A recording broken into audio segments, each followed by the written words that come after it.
हाँ जी, तो कहाँ तक पहुँच गए थे हम? हम पहुँच गए थे सिकल सेल एनीमिया तक।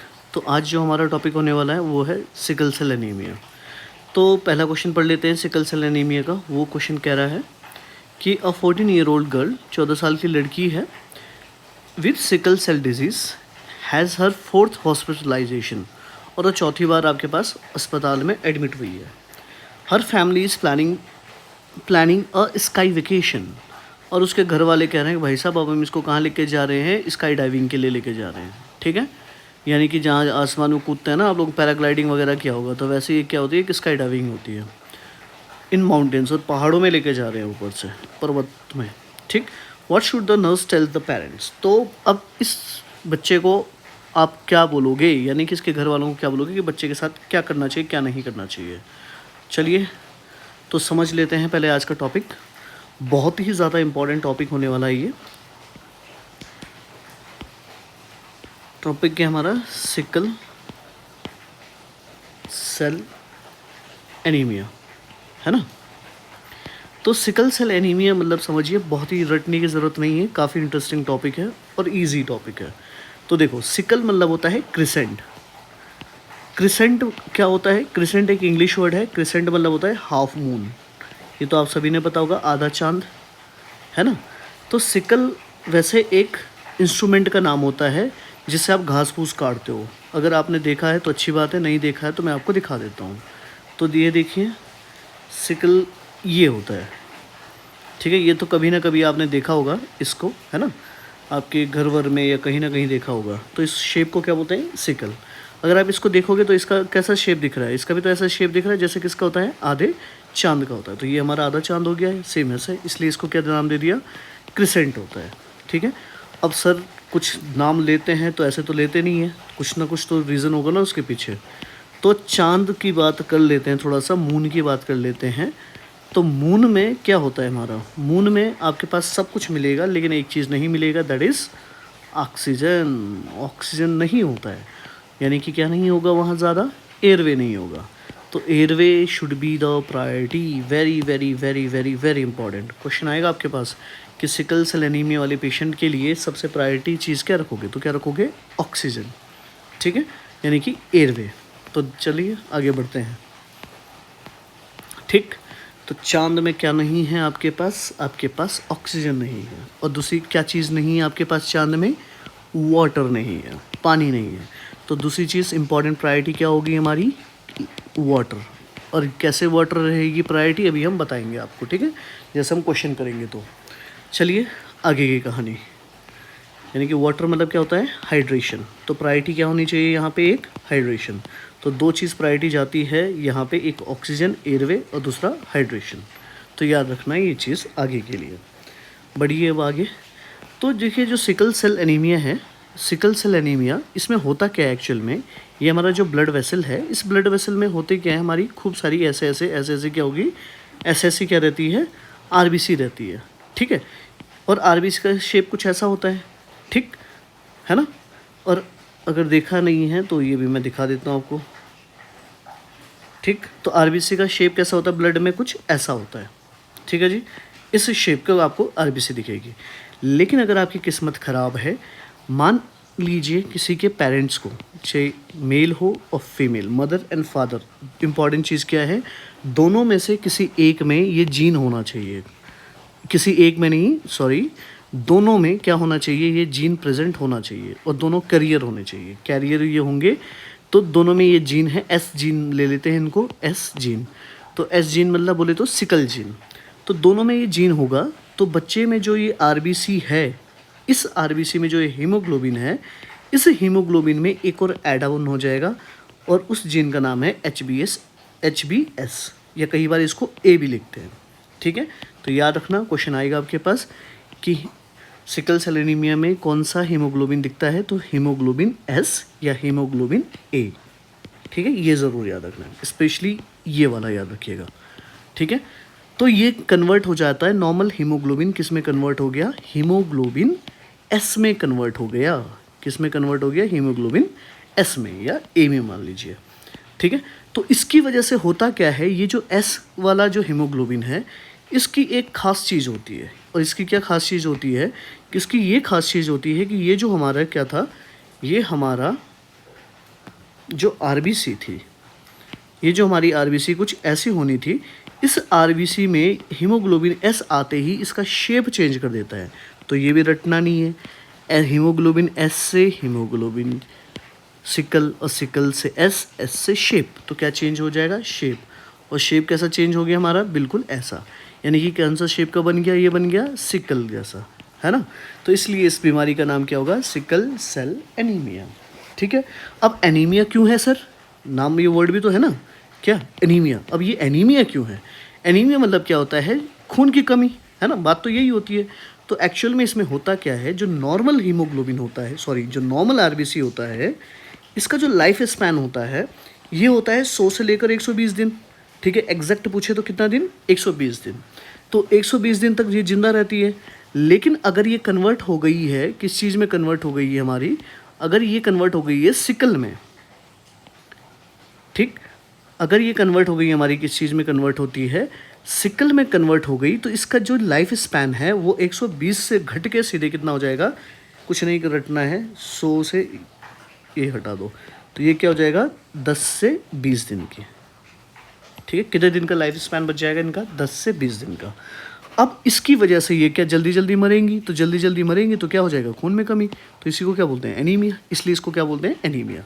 क्यों एनीमिया हो रहा है साहब, क्योंकि सेल का शेप कैसा हो गया, सिकल जैसा, ऐसा सिकल जैसा शेप हो गया, इसलिए ब्लड में कमी हो रही है, जो जल्दी मर रहा है, तो जल्दी मर रहा है तो अनीमिया हो रहा है, तो इसलिए इसको बोलते हैं सिकल सेल एनीमिया। क्या बात समझी भाई आपको, ठीक। तो इतनी ये बात थी। अब दूसरी चीज़ ये याद रख लेना, ठीक, कि जब कभी आप इसका इम्पॉर्टेंट मैनेजमेंट रखो, ठीक है, तो इसका मैनेजमेंट पहली बात तो ये है कि हमेशा क्या कराओ, जेनेटिकली देख लो। मैनेजमेंट के टाइम पे क्या चीज़ याद रखना, जब कभी भी चलो तो जेनेटिक काउंसलिंग करवा लो, ठीक है, पेरेंट्स की। तो उनको बोलो भाई साहब देखो चेकिंग वेकिंग करवा लो, अगर कुछ आता है तो, ताकि हम कुछ कर सकें आगे, ठीक। दूसरी चीज़, अगर हो ही गया बच्चे को तो अब क्या करोगे, तो सबसे प्रायोरिटी चीज़ है बच्चे में ऑक्सीजन की कमी ना होने दो, सिंपल सी बात है। तो किस चीज़ की भरपूरी रखो, ऑक्सीजन की। दूसरी चीज़, अब आपके पास क्या होगा कि जो ये सेल है, सिकल सेल है, ऐसे तो जितना ऑक्सीजन की कमी होती है तो उसकी वजह से क्या होता है, इसका शेप कुछ ज़्यादा ही सिकलिंग होने लगता है, यानी कि ऐसा शेप हो जाएगा। तो उसकी वजह से क्या होने के चांसेस हैं, ये आपस में फंसने के चांसेस हैं। तो ये अगर फंस जाएंगे तो यहाँ से ब्लड जा पाएगा आगे, बिल्कुल नहीं जाएगा। तो ब्लड अगर आगे नहीं जा पाएगा तो उसकी वजह से क्या होगा, आगे टिश्यू में या आगे जो ऑर्गन है उनको प्रॉब्लम होगी, ठीक। तो प्रॉब्लम होगी, तो ऐसी प्रॉब्लम ना हो, ठीक। तो ऐसी प्रॉब्लम ना हो, तो इससे अच्छा क्या है कि यहाँ जो ब्लड वेसल है, ये जो सर्कुलेशन है, इसमें अगर सिकल सेल है भी, तो क्यों ना मैं इसमें पानी बढ़ा दूँ, क्या बढ़ा दूँ, वाटर, ठीक है, लिक्विड बढ़ा दूँ।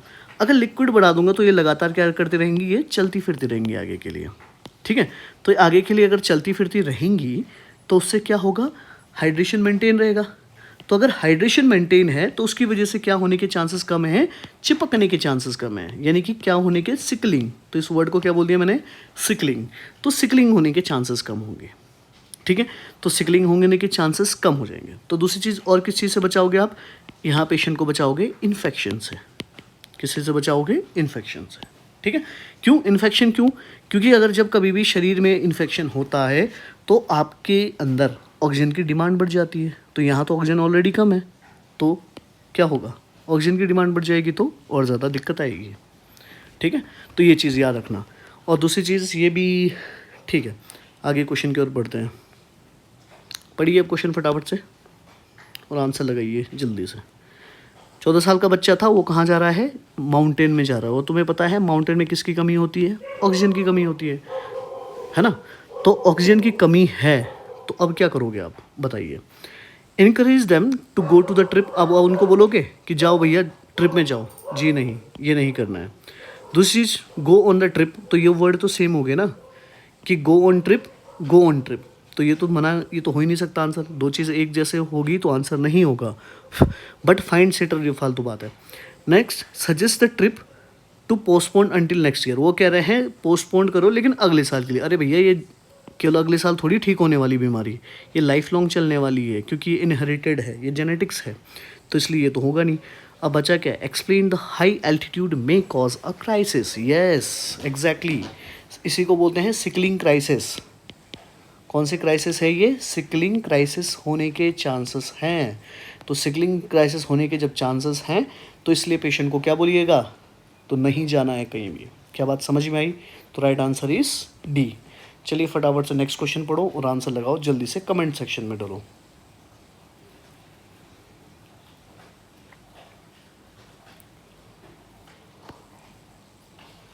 क्या कह रहा है क्वेश्चन हमारा, क्वेश्चन कह रहा है the nurse is teaching a parent of a child with sickle cell disease to instruct them on how to prevent sickle cell crisis, कि सिकल सेल क्राइसिस को कैसे प्रिवेंट करें। She should include which of the instruction, अब आपको कौन सा instruction include करना चाहिए।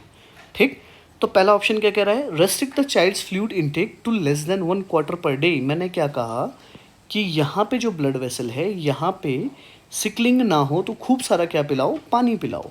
ठीक है, ठीक है, खूब सारा पानी पिलाओ बच्चे को। और अगर बच्चा पी नहीं पाता है, मान लीजिए हॉस्पिटलाइज है, तो आईवी फ्लूइड चढ़ाते हैं। ठीक है जी, तो अब बताओ क्या करोगे, रिस्ट्रिक्ट करना है, ये कह रहा है रिस्ट्रिक्ट द चाइल्ड्स फ्लूइड, नहीं भैया बढ़ाना है, इनकरेज करना है, तो ये आंसर होगा नहीं। Next, stay away from the teenager, अब फालतू बात है, ये कह रहे जो छोटा बच्चा है उससे दूर रहो, उसे बोलोगे और टीनेजरों से दूर रहो, नहीं नहीं नहीं नहीं भैया ऐसा नहीं है। ठीक है, नेक्स्ट, अवॉइड फिजिकल एक्टिविटी, देखो ये करने की चीज़ नहीं है। ठीक, जब तक पेशेंट हाइड्रेटेड है, क्या कहा मैंने, जब तक पेशेंट हाइड्रेटेड है तब तक क्या होगा, तब तक क्या रखना है, पेशेंट को बोलना है एक्टिविटी करो, क्योंकि ये ज़रूरी है। ठीक है, तो अब बचा क्या हमारे पास, drink 2 litre quart of fluid per day.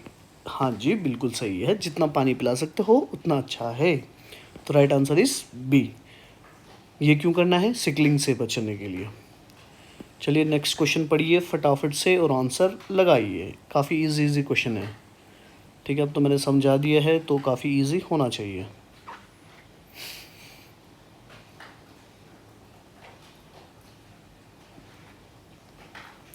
पढ़े question, the nurse is explaining to the parents of a 1-year-old child admitted to the hospital in sickle cell crisis that the local tissue damage the child has on admission is caused by which of the following. ठीक है, देखो question क्या कह रहा है, ये पूछ रहा है कि जो बच्चा है, मान लीजिए कि उसके हाथ में क्या हुआ है, टिश्यू डैमेज हो गया होगा, यहाँ पे टिश्यू डैमेज हो रहे हैं, यानी कि कट फट रहा है। ठीक है, वो क्यों हो रहा है, और वो बच्चे को क्या है, सिकल सेल डिजीज़ है, और वो कह रहा है सिकल सेल क्राइसिस की वजह से हॉस्पिटलाइज्ड है। ठीक है, तो ये सिंपल सी बात है, ये पूछ रहा है कि टिश्यू डैमेज क्यों हो रहे हैं। ठीक है, तो सिंपल सी बात है, जब कभी भी ब्लड वेसल, मान लीजिए यहाँ पे कोई ब्लड वेसल था, इस ब्लड वेसल में क्या हो गया होगा, सिकलिंग हो गई होगी। क्या हो गई होगी, यहाँ पे सिकलिंग हो गई होगी, यानी कि ऑब्स्ट्रक्शन हो गया होगा, ब्लॉकेज हो गया होगा, ऑब्स्ट्रक्ट हो गया होगा या ब्लॉकेज हो गया होगा, तो उसकी वजह से ब्लड आगे जाएगा नहीं, आगे ब्लड जाएगा नहीं तो ऑक्सीजन जाएगा नहीं, ऑक्सीजन जाएगा नहीं तो यहाँ पे टिश्यू डैमेज होगी, सिंपल। तो ऐसा कोई ऑप्शन ढूंढो। तो पहला ऑप्शन क्या कह रहा है, ऑटो इम्यून, देखिए तो ये बीमारी ऑटो इम्यून नहीं होती है। ठीक है, तो ये आंसर हो ही नहीं सकता।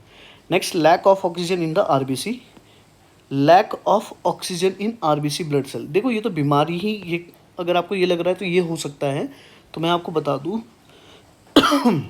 ये तो बीमारी क्या है, ऑलरेडी क्या है, हीमोग्लोबिन कम है और तो ऑक्सीजन कम होगा, तो ये तो रहती है, तो ये तो आंसर होगा नहीं, क्योंकि ऑलरेडी है। ये पूछ रहा है कि क्यों हो रहा है इतना, तो एग्जैक्ट आंसर क्या जाएगा, ऑब्स्ट्रक्शन टू द सर्कुलेशन, जो सर्कुलेशन था उसमें कहीं क्या आ गया होगा, ब्लॉकेज, ऑब्स्ट्रक्शन आ गया है, तो right answer is C. Next पढ़ लेते हैं, एलिवेटेड सीरम, देखो सीरम बिलीरुबिन तो कोई लेन देना नहीं है, ये किस चीज़ से लेन देना है, जॉन्डिस से लेन देना है, तो ये आंसर होगा नहीं। ठीक है, नेक्स्ट क्वेश्चन पढ़िए फटाफट से और आंसर लगाइए जल्दी से।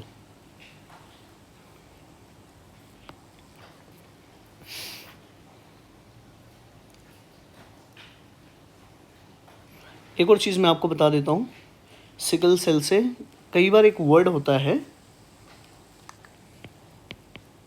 Spleen sequestration.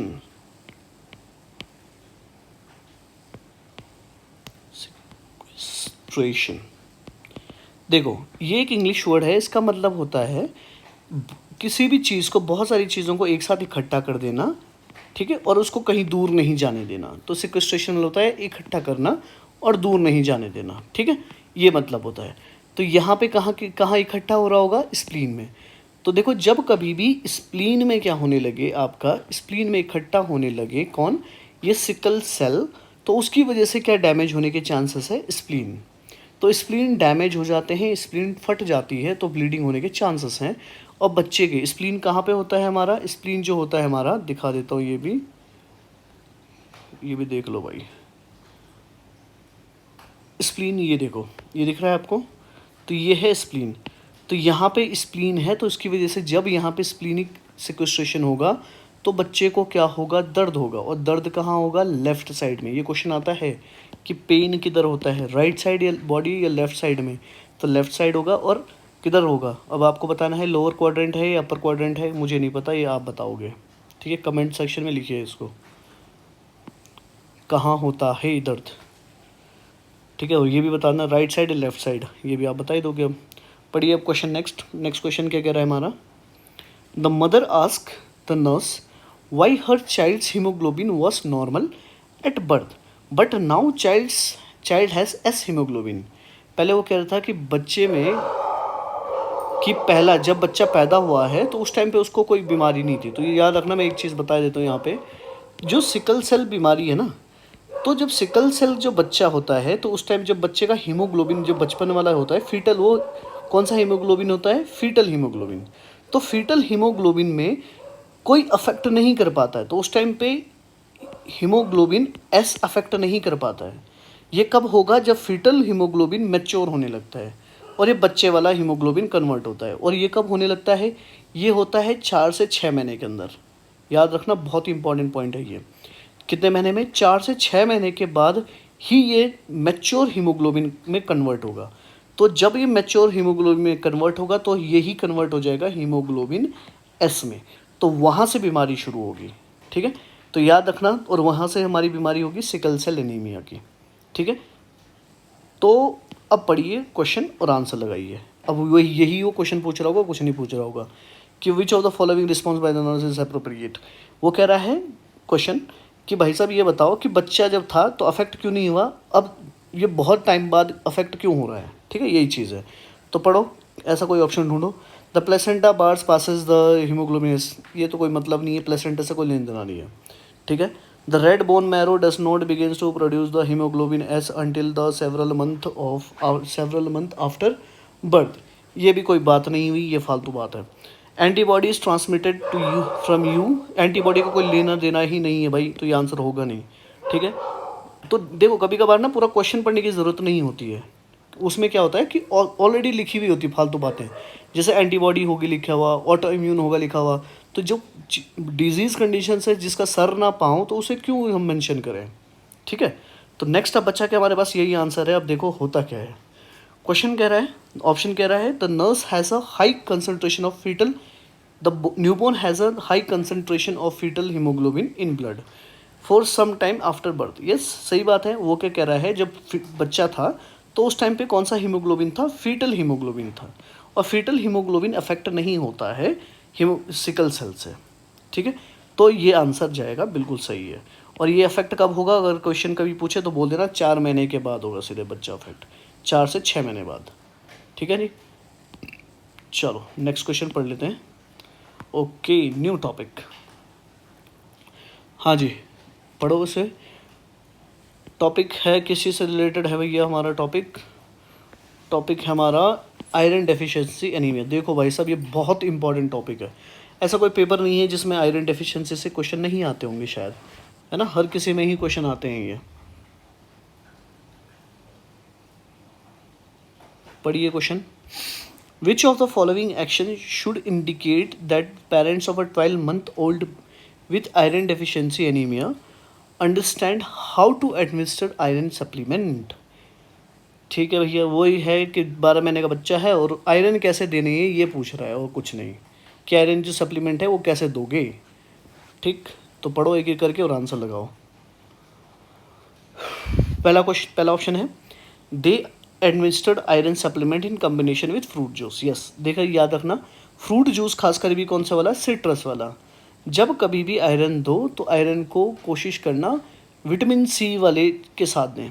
किसके साथ देना है, विटामिन सी। जितना ज़्यादा सिट्रस और विटामिन सी किस में होता है, सिट्रस फ्रूट में होता है, तो इन जूस में दे सकते हो आप। ठीक, इसका फ़ायदा क्या होता है कि इसका एब्जॉर्प्शन बढ़ जाता है, किसका, आयरन का। ठीक है, तो ये चीज़ है, करनी है। Yes, this one is right answer. B, they administered iron supplement with meal. देखो इंपॉर्टेंट है, ठीक है, कुछ कुछ बुक में लिखा होता है कि आयरन को मील के साथ दो, गलत है ये। ठीक है, बहुत सारी बुक में देखा मैंने, ये बहुत सारे आंसर्स में ये गलत है भैया। आयरन को खाली, सीधी साफ बात, आयरन को कब देना है, खाली पेट देना है। लो, लिख दिया मैंने, कैसे दोगे, खाली पेट। ठीक, खाली पेट जितना रहेगा उतना एसिड रहेगा, और जितना ज़्यादा एसिड रहेगा उतना ज़्यादा एब्जॉर्प्शन बढ़ेगा। बस समझ में आ गया, तो ये तो आंसर होगा नहीं। नेक्स्ट पढ़ो, they report dark stool. Yes, very important point. अब आपको लग सकता है ये आंसर है, लेकिन मैं आपको बता दूं ये आंसर नहीं होगा। क्यों? क्योंकि डार्क स्टूल क्या चीज़ शो करता है, डार्क स्टूल शो करता है कि शायद आपके जीआई में ब्लीडिंग हुई हो, और खास करके कौन सी वाली जीआई, अपर जीआई में। जैसे ये कब हो सकता है, जैसे हमारा कब होता है, जैसे अपर जीआई में कौन कौन सी ब्लीडिंग होती है, आप मुझे बताना भैया। जैसे कहाँ होता है, इसोफेजियल वेरिसिस है ना, उसमें। तो ये आंसर होगा नहीं। अगर ये पूछ ले कभी ना जी ना, ये बताओ, कभी कभार कहीं अगर आप नेट वेट पे देखोगे ना, तो वहाँ क्या पता मिल जाए आपको, dark stool also seen in case of iron deficiency, कि sorry, in case of after taking iron. तो मैं आपको बता दूँ, आयरन लेने के बाद ना, वो जो स्टूल होता है, वो स्टूल का कलर होता है थोड़ा ग्रीनिश कलर होता है। कौन सा कलर, थोड़ा सा ग्रीन कलर का होगा। ठीक है, ये चीज़ याद रखना। चलिए नेक्स्ट क्वेश्चन पढ़िए फटाफट। क्वेश्चन है, ऑप्शन है, they brush child's teeth. Yes yes yes yes, very very, ये तो आंसर है, बिना पढ़े ही पूरा बता सकता हूँ ये क्या है।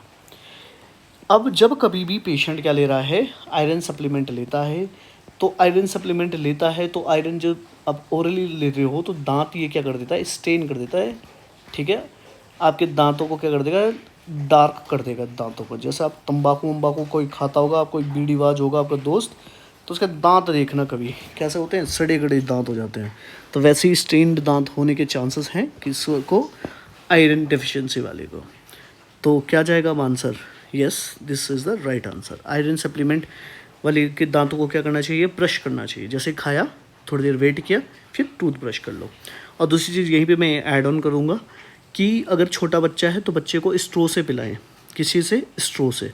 और दूसरी चीज़, अगर और में स्ट्रो नहीं है तो आप ड्रॉपर यूज़ कर सकते हो। ड्रॉपर आपको पता होगा ना, आज के डेट में तो सिरम विरम तो खूब यूज़ करते हो, तो वही सिरम का ड्रॉपर। ठीक, लेकिन वो लंबा होना चाहिए।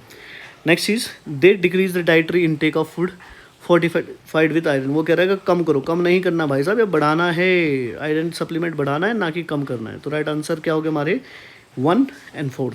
चलिए, नाइस, अच्छा क्वेश्चन था। और ये मैं बता दूँ, ये पता नहीं कितने बार ये क्वेश्चन आ चुका है, बहुत बार आ चुका है ये क्वेश्चन, बहुत ही बार। ठीक, बढ़िया आ गया। नेक्स्ट क्वेश्चन पढ़िए फटाफट से और आंसर लगाइए। और तुम लोग कमेंट सेक्शन में तो लिखते तो हो नहीं, ठीक है, कि ये कैसा रहा। मैं तुम्हारे लिए इतनी मेहनत करता हूँ, रात भर जग जग के क्वेश्चन बना रहा हूँ, there is no appreciation for that. ठीक है, अपने दोस्तों के साथ, अपने जूनियर्स के साथ इसे शेयर करें। चलिए जी, बढ़िए आगे। A mother asked the nurse if her child's iron deficiency anemia is related to the child's frequent infection. ठीक, the nurse responds based on the understanding which of the following. Question पूछ रहा है कि बच्चा क्या कर रहा है, क्वेश्चन एक मदर ने पूछा है आपसे कि उसके जो बच्चा है आयरन डेफिशिएंसी एनीमिया का, क्या ये रिलेटेड है, अभी जो इन्फेक्शन हुआ था बच्चे को, क्या इससे रिलेटेड है, यस और नो, ये बताइए आप। ठीक, तो अब आपको बताना है, इसका आंसर जल्दी लगाएं। बहुत ही अच्छा सा क्वेश्चन है, अभी तक ये आया नहीं है ऐसा कोई क्वेश्चन, लेकिन जिस दिन आएगा बहुत सारे लोग गलत आंसर लगाएंगे। पढ़िए इसमें, little is known about iron deficiency anaemia and its relationship to the infection in children. आप कह रहे हो कि भैया बहुत ही कम जानकारी है इसके बारे में, तो ऐसा कोई वर्ड अगर आप आज के बाद कभी क्वेश्चन आता है और आप बोलो कि हमें नहीं पता है या मुझे नहीं पता है, तो ये नहीं बोलना आपको, तो ये आंसर हो ही नहीं सकता है। ठीक, नेक्स्ट कोई ऑप्शन पढ़िए। Children with iron deficiency anaemia are less susceptible to infection than other children. वो कह रहा है कि जिनको आयरन डेफिशिएंसी एनीमिया है उनको चांसेस कम होते हैं किस चीज़ के, इन्फेक्शन होने के, एज़ कम्पेयर टू। नहीं भैया ऐसा नहीं है, उनको ज़्यादा चांसेस होते हैं। ठीक, तो ये तो होगा नहीं आंसर। ठीक, और यहीं पे मैं एक और चीज़ ऐड कर देता हूँ आपके लिए, बहुत ही इंपॉर्टेंट चीज़।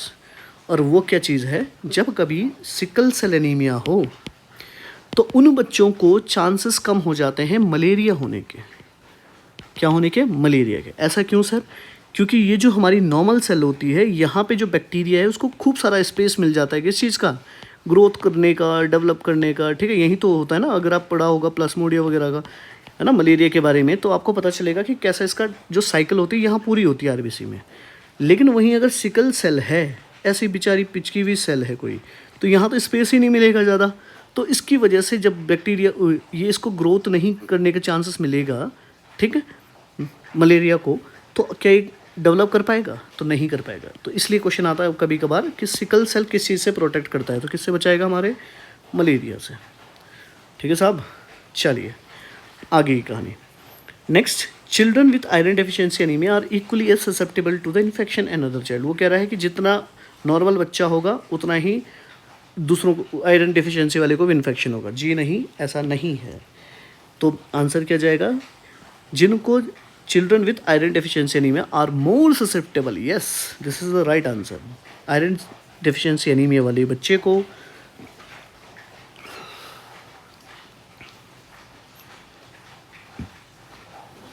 ज़्यादा चांसेस होते हैं किस चीज़ के? इन्फेक्शन होने के। ठीक है, चलो ठीक है, अगर इसका रीज़न भी बता देता हूँ तुम्हें, लो खुश रहो तुम, कि रैशनल क्या है। आयरन में क्या होता है? माइक्रोसाइटोसिस होता है, यानी कि आयरन डेफिशिएंसी एनीमिया में सेल का साइज छोटा हो जाता है आरबीसी का। ठीक है, तो उसकी वजह से इन्फेक्शन होने के चांसेस बढ़ जाते हैं। एक दूसरी चीज़ ये होता है कि यहाँ पे जो बोन मैरो है, बोन मैरो का फंक्शन भी क्या हो जाता है? हमारा कम हो जाता है। तो उसकी वजह से चांसेस क्या हो जाएंगे? ऑब्वियसली इन्फेक्शन के बढ़ जाएंगे। समझ गए? अब नेक्स्ट क्वेश्चन पढ़िए, क्वेश्चन नंबर 33। क्या कहता है question? Which statement by the mother of a toddler should lead the nurse to suspect that the child is at risk for iron deficiency anaemia? Select all, फिर से select all वाला आ गया, काफ़ी important. ठीक है, जल्दी से ऑप्शन पढ़िए और आंसर लगाइए। कौन सा स्टेटमेंट है मदर का और किसके लिए? बच्चे के लिए, टोडलर। इनको टेरिबल टो भी बोलते हैं। टेरिबल मतलब खतरनाक। ठीक है, जो छोटे बच्चे होते हैं 1 से 3 साल के, ये भौकाल मचा के रखते हैं, भागते रहते हैं इधर उधर, कभी कुछ चीज़ तोड़ते हैं, कभी कोई चीज़ फोड़ते हैं, इसलिए इनको टेरिबल बोलते हैं, टेरिबल टो। चलिए, should lead the nurse suspect that child is at risk of for iron deficiency anaemia. तो बताइए, इनमें से रिस्क बताने आपको किस चीज़ के? आयरन डेफिशिएंसी एनीमिया के। ठीक है, बढ़िए, नेक्स्ट नीचे से शुरू करते हैं। He sleeps 12 hours every night and takes 2 hours nap. ये सोने से कोई लेना देना नहीं है, तो ऐसा तो आंसर हो ही नहीं सकता। Next, he does not like meat but he will eat small amount of it. देखो, बच्चे को खाना पसंद होना ना होना उसमें हम कुछ नहीं कर सकते, उसको नहीं पसंद तो नहीं पसंद, तो ये कोई लेना देना नहीं है रिस्क होने के। लेकिन वो कह रहा है कि स्मॉल अमाउंट वो खाता है, तो खा तो रहा है ना, तो इसका कोई लेना देना नहीं है, तो ये दोनों आंसर नहीं होगा। Next, he refuses to eat more than 2 different kinds of vegetable. अरे वो वेजिटेबल तो खा तो रहा है ना एटलीस्ट, चाहे वो 1 खाए या 2 खाए। वो कह रहा है कि वो 2 डिफरेंट टाइप की वेजिटेबल खाने से मना करता है, तो उसे कोई लेना देना नहीं, at least he is having some vegetable. और ग्रीन वेजिटेबल में खूब सारा क्या होता है? हमारा आयरन होता है। ठीक है, तो देखते हैं आगे। तो ये तो आंसर होगा नहीं। अब बचा क्या हमारे पास? Second, I can't keep enough apple juice in house, he must drink over 10 per day. देखो, वो कह रही है कि मैं घर में क्या नहीं रख पा रही हूँ, ज़्यादा एप्पल जूस नहीं रख पा रही हूँ। क्यों? क्योंकि ही मस्ट ड्रिंक ओवर, वो कितना खा पा रहा है इतना उसे खाना चाहिए, लेकिन वो मैं रख नहीं पा रही हूँ। तो कमी हो रही है, ये चीज़ का स्टेटमेंट शो कर रहा है, कमी हो रही है। किस चीज़ की कमी हो रही है? एप्पल की कमी हो रही है। जब कमी है, डेफिशिएंसी तो शो कर दी ना क्वेश्चन ने, ऑप्शन ने।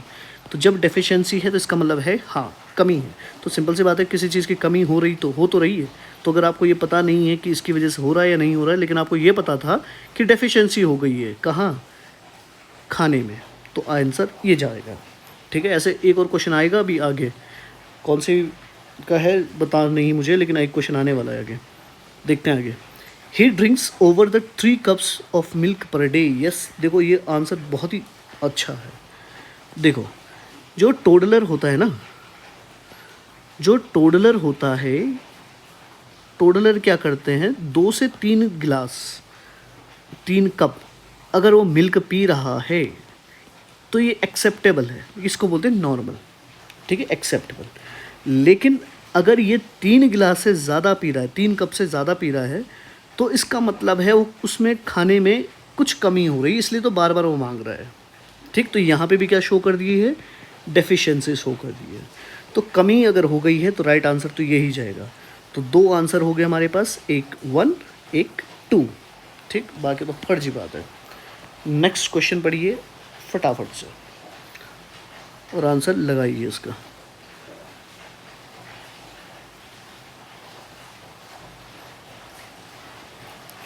क्वेश्चन क्या कह रहा है?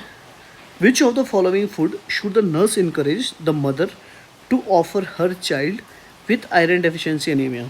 अरे ये क्वेश्चन आ चुका है भाई, है ना? ये तो मैं ऐसे ही बता देता हूँ तुम्हें। देखो, आयरन की कौन सी चीज़ में आयरन ज़्यादा होगा? तो ग्रीन वेजिटेबल में खूब आयरन होता है। ठीक है, एक दूसरी चीज़ तुम्हारे आलू में, आलू में भी खूब एनीमा होता है, एनीमा कह रहा हूँ मैं, खूब हमारा आयरन होता है। दूसरी चीज़ तुम्हारे जो चिकन होता है उसमें भी क्या होता है, थोड़ा बहुत अच्छा खासा आयरन होता है। ठीक है, डेयरी प्रोडक्ट्स में थोड़ा कम होता है। ठीक है, होता है लेकिन बहुत ही कम होता है, नहीं होता है एक हिसाब से, होता नहीं है भाई, बिल्कुल माइन्यूट होता है। ठीक है, तो अब बताओ आंसर क्या जाएगा? होल मिल्क तो डेयरी प्रोडक्ट हो गया, तो होगा नहीं आंसर। चीज़ डेयरी प्रोडक्ट हो गया, होगा नहीं आंसर। पुडिंग, ठीक है, तो होगा नहीं आंसर। ग्रीन वेजिटेबल है लेकिन इसके साथ पुडिंग आ गया, राइस में इतना होता नहीं है। ठीक, तो अब बचा क्या हमारे पास? ऑप्शन बचा हमारे पास B, that is potato, peas and chicken. ये क्वेश्चन सेम उठा के डाला हुआ है भाई, मेरे ख्याल से पता नहीं कौन से पेपर में था, लेकिन ये है। ठीक है, same question, no option changes, ये 3 ऑप्शन थे, तो राइट आंसर इज बी। ठीक, तो आगे क्वेश्चन बढ़ते हैं। आगे का सवाल, टॉपिक क्या है? Haemophilia. Yes, this is the important topic.